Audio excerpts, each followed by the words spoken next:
ንስሐ ስንገባ በፍጹም ልናደርጋቸው የማይገቡ ሁለት ነገሮች። በደንብ አድምጡኝ።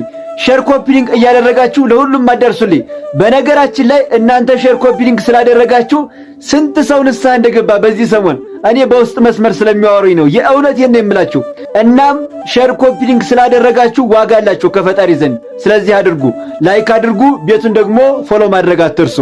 እነዚህን ሁለት ነገሮች ንስሐ ስንገባ በፍጹም ማድረግ የለብንም።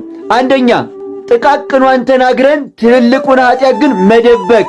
አንዳንድ ሰዎች ምን እናደርጋለን? ትንንሽ የምንላትን እንናገርና ዋናውን ግን አንናገርም፣ እንደብቀዋለን አብዛኞቻችን። በዚህ ግን በፍጹም ስሬት የለም። ሁለተኛና ዋነኛው ንስሐ ስትገቡ ምክንያት መደርደር አይቻልም። ይህንን እኮ ያደረኩት እከሌ እንዲህ አድርጎኝ ነው፣ እከሊት እኮ እንደዚህ አድርጋኝ ነው እያሉ ምክንያት መደርደር አይቻልም።